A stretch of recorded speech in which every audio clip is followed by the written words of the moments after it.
وإمامنا وقدوتنا محمدا عبده ورسوله صلى الله تعالى عليه وعلى آله وأصحابه وأزواجه وبناته وأهل بيته أجمعين وبارك وسلم تسليما كثيرا كثيرا. أما بعد، أعوذ بالله من الشيطان الرجيم. بسم الله الرحمن الرحيم. يا أيها الذين آمنوا كتب عليكم الصيام كما كتب على الذين من قبلكم لعلكم تتقون. میرے محترم ایمانی بھائیوں، بزرگوں، دوستوں، اللہ رب العزت کا فضل و کرم ہے، اس کا احسان و انعام ہے کہ اللہ تعالیٰ نے ہمیں صحت و عافیت سے رکھا اور پھر ایک مرتبہ ہمیں اپنی زندگی میں رمضان جیسا مقدس مہینہ عطا فرمانے جا رہا ہے۔ میرے بھائیوں، یہ سچی بات ہے اور غور کرنے کی بات ہے کہ کوئی بڑی چیز، اچھی چیز، قیمتی چیز جس کو ملتی ہے اس کو ہم سب خوش قسمت سمجھتے ہیں۔ بہت نصیب والا آدمی ہے، بہت ہی قسمت والا آدمی ہے کہ اس کو دیکھیے اتنی قیمتی چیز مل گئی۔ کسی کو بہت سونا مل جائے، کسی کو سونے کا خزانہ مل جائے، اور کسی کو بہت اچھی نوکری مل جائے، کسی کو بہت اچھا مکان مل جائے۔ ہم سب سمجھتے ہیں کہ یہ بہت قسمت والا آدمی، اللہ نے اس کی قسمت بہت اچھی بنائی ہے۔ تو کیا میرے بھائیوں، دین کے اعتبار سے، آخرت کے اعتبار سے رمضان المبارک میں جو اللہ تعالیٰ کی رحمتیں اترتی ہیں اور برکتیں برستی ہیں، اور اس میں اللہ کی رحمت کو حاصل کرنے کا جو موقع ہوتا ہے، اور اللہ تعالیٰ کی طرف سے جو اس میں یوں کہہ لیجئے کہ اللہ تعالیٰ کی طرف سے ایک، اگر یہ تعبیر صحیح ہو کہ ایک سیزن ہے، اللہ تعالیٰ کی طرف سے نیکیوں کے کمانے کا ایک سیزن ہے، اور اللہ تعالیٰ کی طرف سے بندوں کو ایک چانس دیا جا رہا ہے، ایک آفر دیا جا رہا ہے کہ دیکھو 11 مہینے یا پوری زندگی یہ تم نے گناہ کیے، یہ رمضان ہم دے رہے ہیں، اس مہینے میں تم اپنے گناہوں سے توبہ کر لو اور اپنی برائیوں کو، اپنی بری عادتوں کو چھوڑ دو اور نیکی کی طرف قدم بڑھا دو۔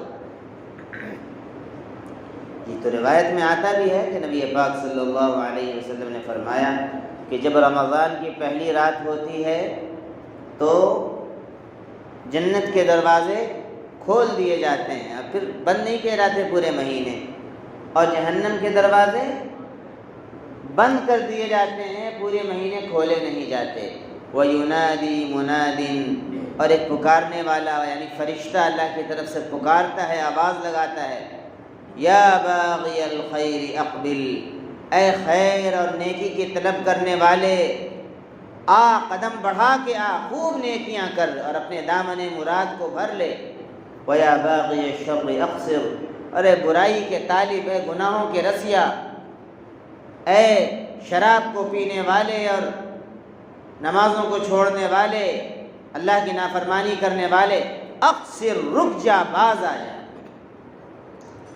وَلِلَّهِ عُتَقَاءُ مِنَ النَّارِ، اور اللہ تعالیٰ کی طرف سے رمضان میں جہنم سے جہنمیوں کو آزاد کیا جاتا ہے، اور یہ ہر رات ہوتا ہے۔ وَذَلِكَ كُلَّ لَيْلَةٍ۔ میرے بھائیوں، میں یہ عرض کرنا چاہ رہا تھا کہ سچی بات یہ ہے کہ جن کو رمضان مل رہا ہے وہ خوش نصیب ہیں۔ کتنے لوگ ہمارے ساتھ گزشتہ سال رمضان میں موجود تھے، انہوں نے ہمارے ساتھ رمضان گزارا، اور اس سال نہیں ہے۔ اللہ نے رمضان کے آنے سے پہلے اپنے پاس بلا لیا، ان کا وقت پورا ہو گیا، اور ہمیں اللہ تعالیٰ نے دوبارہ رمضان عطا فرمانے، اللہ چلا جا رہا ہے. اللہ تعالیٰ ہم سبوں کو صحت و عافیت سے رکھے, آمین کہیے, اور رمضان تک پہنچائے, اور چند دن جو شعبان کے باقی رہ گئے ہیں ان کی بھی قدر کرنے کی, اور پھر اصل جو رمضان کے دن اور رمضان کی مبارک راتیں آنے والی ہیں ان کی پورے طور پر قدردانی کرنے کی توفیق عطا فرمائے. تو اب جس کو بھی رمضان مل رہا ہے میرے بھائی, وہ بہت ہی لکی ہے, بہت ہی خوش قسمت ہے, بہت ہی نصیب والا ہے کہ اللہ تعالیٰ اس کو پورے 30 یا 29 دن دے رہے ہیں نیکی کمانے کے, سیزن اس کو دے رہے ہیں. اگر تجارت میں, کاروبار میں سیزن کا موقع آتا ہے تو کاروباروں کے لیے, کاروبار کرنے والوں کے لیے خوشی کا موقع ہوتا ہے کہ نہیں ہوتا بتائیے؟ یہ مکر کا بازار ہے یا فلاں بازار ہے, خوشی کا موقع ہوتا ہے, اس لیے کہ بھائی یہ موقع ہے کہ جتنا زیادہ ہم مال اسٹاک رکھیں گے اور بازار میں بیچ لیں گے, جتنا زیادہ ہم پرچار کر لیں گے اتنا زیادہ ہمیں زیادہ کمائی ہو جائے گی. ہر کاروباری شخص جس کو اللہ نے تھوڑی سی بھی بدھی دی ہے, چالاکی دی ہے, وہ یہ کام کرتا ہے اور کرنا چاہیے, اس لیے کہ تجارت کرنا بھی سنت ہے نبی پاک صلی اللہ علیہ وسلم کی, عبادت ہے. اور رمضان المبارک بالکل اسی طریقے سے جیسے وہ تجارت کا سیزن ہے, یہ عبادت کا سیزن ہے. وہ تجارت کا سیزن ہے, یہ اطاعت کا سیزن ہے. اللہ تعالیٰ کی اطاعت کا, اس کا قرب حاصل کرنے کا, اس کی مغفرت حاصل کرنے کا, اس کی رحمتوں کو حاصل کرنے کا سیزن ہے. کیسے سیزن ہے؟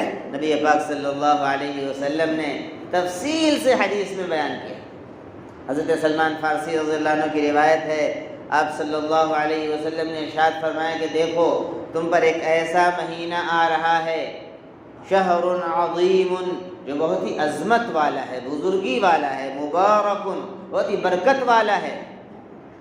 فیہ لیلۃ خیر من الف شہر, اس میں ایک ایسی رات ہے جو 1000 مہینوں سے بہتر ہے, لیلۃ القدر, شب قدر. اور پھر نبی پاک صلی اللہ علیہ وسلم نے فرمایا کہ یہ ایسا مہینہ ہے کہ اس میں اگر کوئی نفل کام کرے گا, کوئی بھی نیکی کا کام کرے گا, اللہ تعالیٰ اس کو فرض ادا کرنے کے برابر ثواب دیں گے. دیکھیے سیزن ہو گیا نا, مال آپ سستا آپ نے خریدا ہے, کہاں سے؟ اپنے مہاجن سے آپ نے سستا خریدا ہے 10 روپے کا, لیکن یہ سیزن کا موقع ہے, آپ اس کو 100 روپے میں بھی بیچ سکتے ہیں, زیادہ کمائی. آپ نفل کام کریں گے, نیکی کا کام کریں گے, کوئی بھی غریب کو کھانا کھلا دیا, کسی کو افطار کرا دیا, تو اللہ تعالیٰ اس پر کیسا ثواب دے رہے ہیں؟ فرض کے برابر. رمضان میں آپ صبح سو کر اٹھے, فجر کے بعد تھوڑی سی آرام کی آپ نے, اور آرام کرنے کے بعد 9 بجے سے پہلے آپ نے اشراق کی نماز پڑھ لی 2 رکعت, آپ کو گویا کہ 2 رکعت فجر کے برابر ثواب مل گیا. اور 10 بج گیا, آپ نے چاشت کی نماز پڑھ لی, 4 رکعت چاشت کی نماز پڑھ لی 2 رکعت کر کے, تو آپ کو فرض کے برابر ثواب مل گیا. مغرب کے بعد آپ نے اوابین پڑھ لی, 2 رکعت سنت ادا کرنے کے بعد مزید 2 رکعت کر کے 4 رکعت, یا 2 رکعت سنت اور 6 رکعت الگ سے, دونوں طریقے سے اوابین علماء نے کہا ہے کہ ہو جاتی ہے. تو اب آپ نے سنت کے علاوہ 4 رکعت اور پڑھی تو آپ کو 2 فرض ادا کرنے کا ثواب مل گیا. اب اسی طریقے سے صبح سے شام تک, اور خاص طور پر سحری کرنے کے وقت, آدمی سحری کرنے کے لیے اٹھتا ہی ہے, وہ سنت ہے, وہ برکت والا کھانا ہے. ہمارے اور یہودیوں کے روزے کے درمیان جو فرق ہے وہ سحری کھانے کا ہے. وہ سحری نہیں کھاتے, ہم سحری کھاتے ہیں. سحری کرنا نبی کی سنت ہے, سنت سمجھ کے اٹھنا چاہیے. اور آخر وقت میں سحری کرنا سنت ہے. افطار میں جلدی کرنا اور سحری میں تاخیر کرنا. آپ صلی اللہ علیہ وسلم نے فرمایا کہ جب تک میری امت سحری میں تاخیر کرتی رہے گی اور افطار میں جلدی کرتی رہے گی, خیر میں رہے گی, کیونکہ اللہ کی بات مان رہی ہے اور اللہ کے نبی کے بنائے ہوئے نظام کے اعتبار سے وہ روزے کو رکھ رہی ہے. نبی کی سنت کے مطابق کام کرنے میں فائدہ ہے۔ اب اپنی طرف سے کسی نے، بہت سارے علاقوں میں عورتیں بعض دفعہ رات میں 2 بجے اٹھ جاتی ہیں اور 2 ہی بجے گرم گرم روٹی بنا کے شوہر بھی کھا رہے ہیں اور اس کے بعد سو گئے صاحب۔ سحری گویا کہ کھانا ہے، دن بھر روزہ رکھا تو رات میں اٹھ کر 2 بجے قضا کر لی اس کی، دن میں تو کھانا نہیں کھایا تھا، قاعدے سے کھا لیں۔ میرے بھائی یہ سحری نہیں ہے، سحری کہتے ہیں سحر کے وقت جو صبح صادق کے قریب جو کھانا کھایا جاتا ہے روزہ رکھنے کی نیت سے، گرچہ وہ بھی آپ اسی نیت سے رکھ رہے ہیں، لیکن اتنی جلدی اگر آپ سحری کر لیں گے تو بتائیے کہ روزہ اگر 13 گھنٹے کا ہے تو روزہ 15 گھنٹے کا ہو گیا کہ نہیں ہو گیا؟ تو آپ نے اپنی طرف سے اپنے کو مشقت میں 2 گھنٹے زائد ڈال دیا، جو شریعت نے آپ پر فرض نہیں کیا تھا، آپ نے دین کو مشکل بنایا۔ ایک مطلب یہ بھی ہے میری امت خیر میں رہے گی، یعنی آسانی میں رہے گی جب تک سحری میں تاخیر کرے گی، سحری کو آخر ٹائم میں کرے گی، اور افطار کو جیسے ہی غروب آفتاب ہو گیا، آفتاب ڈھل گیا، فوراً افطار کر لیا، تو روزے کا وقت جو اللہ تعالیٰ نے رکھا ہے بس اتنے ہی وقت میں روزہ رکھا، آسانی ہے۔ اب اپنی طرف سے آپ نے پہلے سحری کر لی اور افطار میں بھی اگر تاخیر کر دی تو روزہ آپ نے لمبا کر دیا، اپنی طرف سے روزے کو آپ نے مشکل بنا دیا، دین مشکل ہو گیا، آپ پریشان ہو جائیں گے۔ جتنا اللہ تعالیٰ نے کرنے کو کہا ہے، جیسا نبی نے بتایا ہے، اتنا کرنا ہی ہمارے لیے کیا ہے؟ آسان ہے، اور اسی میں اللہ تعالیٰ آسانی پیدا کرتے ہیں۔ اپنی طرف سے ہم اگر آگے پیچھے کریں گے ہم پریشانی میں پڑ جائیں گے۔ بہرکیف تو رمضان المبارک کا مہینہ نبی پاک صلی اللہ علیہ وسلم نے آگے فرمایا کہ اس میں کوئی بھی نفل کام اگر کرے گا تو اس کو فرض ادا کرنے کے برابر ثواب ملے گا۔ یہ ہے سیزن، نیکی کا سیزن۔ اور اگر کسی نے فرض ادا کیا، ومن ادى فریضۃ کان کمن ادى 70 فریضۃ فیما سوا، ایک فرض ادا کرے گا رمضان میں، رمضان کے علاوہ میں اس کو 70 فرض ادا کرنے کے برابر ثواب ملے گا۔ اب آپ جوڑ لیجئے، فجر سے لے کر عشاء کی نماز تک جتنے بھی فرض ہیں 70 کر کے کتنا ہو گیا؟ اور پھر ہم لوگ تراویح کی نماز جو پڑھتے ہیں 20 رکعت، وہ نفل ہے، سنت مؤکدہ علی الکفایہ ہے، تو اس میں فرض کا ثواب مل رہا کتنا ہو گیا؟ تو سیزن کا مہینہ ہوا کہ نہیں؟ نیکیوں کے سیزن کا کتنا کمانے کا اللہ موقع دے رہا ہے۔ اگر کوئی شخص رمضان کو پورے طور پر ذوق سے، شوق سے، پہلے سے تیار ہو کے، پوری تیاری کے ساتھ اگر رمضان کو گزارے گا، خدا کی قسم وہ پورے مہینے میں اپنے دامن کو نیکیوں سے بھر لے گا، اپنے میزان عمل کو نیکیوں سے وزنی کر لے گا، اور کل قیامت کے دن اس کو اندازہ ہوگا کہ ہماری محنتیں رائے گاہ نہیں گئیں۔ جو انعام دیکھے گا وہ روزے کا، ہر چیز کا ثواب 7 گنا سے، 1 گنا سے بڑھا کر 10 گنا تک، اور 10 گنا سے بڑھا کر 700 گنا تک اللہ تعالیٰ دیتا ہے، الا الصوم، مگر نبی پاک صلی اللہ علیہ وسلم نے فرمایا کہ اللہ تعالیٰ ارشاد فرماتا ہے کہ روزے کا معاملہ یہ نہیں ہے، فَإِنَّهُ لِي، بندہ روزہ صرف میرے لیے رکھتا ہے، وَأَنَا أَجْزِي بِهِ، اور اس کا بدلہ میں خود اپنے ہاتھوں سے دوں گا۔ آپ اندازہ لگائیے۔ اور میرے بھائیوں، یہ مہینہ اس کا پہلا حصہ رحمت کا ہے، دوسرا حصہ مغفرت کا ہے، تیسرا حصہ جہنم سے آزادی کا ہے۔ گویا 30 دن اگر کسی نے پورے اہتمام کے ساتھ روزہ رکھا، تراویح پڑھی، گناہوں سے بچتا رہا، تو گویا کہ اس نے اپنی رحمت، اللہ کی رحمت بھی لوٹ لی، اپنی مغفرت بھی کرا لی، اور جہنم سے گویا کہ اس نے آزادی کا پروانہ بھی حاصل کر لیا۔ اور اس مہینے میں اگر کوئی کسی کو روزہ افطار کرا دے، کسی غریب کو، کسی مسافر کو، تو اس کا بہت زیادہ ثواب ہے۔ تو صحابہ نے کہا کہ اللہ کے رسول، ہم میں سے ہر شخص کے پاس تو اتنی استطاعت نہیں ہوتی ہے کہ سب کو کسی کو روزہ افطار کرائے۔ آپ نے فرمایا کہ کوئی ضروری نہیں کہ بہت زیادہ کھلا دے، بہت زیادہ اہتمام کرے، ایک گھونٹ پانی کسی کو پلا دے، ایک گھونٹ لسی کسی کو پلا دے، اس پر بھی اس کو وہ ثواب مل جاتا ہے، اس کو اپنے روزے کا ثواب بھی، اور جس کو افطار کرا رہا ہے اس کے روزے کا ثواب بھی مل جاتا ہے، اور اس روزے دار کے ثواب میں کوئی کمی نہیں کی جاتی۔ اور اگر کسی نے اچھے سے پیٹ بھر کر کسی کو کھلا دیا تب تو اللہ تعالیٰ کھلا دیا تو اللہ تعالیٰ نبی پاک صلی اللہ علیہ وسلم کے حوض کوثر سے اس کو ایسا جام پلا دیں گے کل قیامت کے دن کہ جنت میں جانے تک اس کو پیاس نہیں لگے۔ اس حضرت سلمان فارسی رضی اللہ عنہ کی روایت ہے، فضائل رمضان میں دیکھ لیجئے گا، سب سے پہلی روایت۔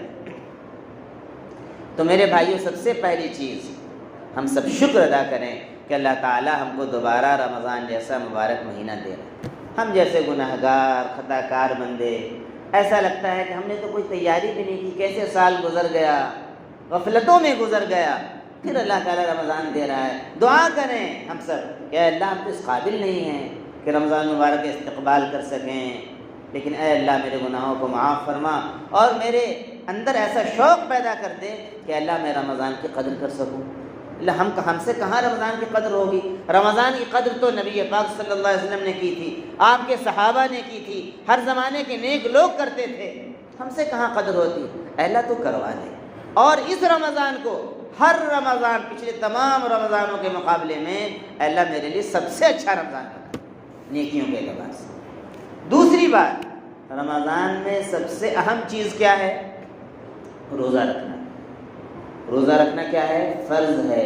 اس طریقے سے نماز ادا کرنا فرض ہے، زکوٰۃ دینا فرض ہے، حج کرنا فرض ہے، اسی طریقے سے روزہ رکھنا فرض ہے۔ رمضان کے مہینے میں جو بالغ ہو، مسلمان ہو، گھر پہ مقیم ہو اور عقل اس کے ٹھکانے ہو، مجنون نہ ہو، اس پر روزہ رکھنا فرض ہے،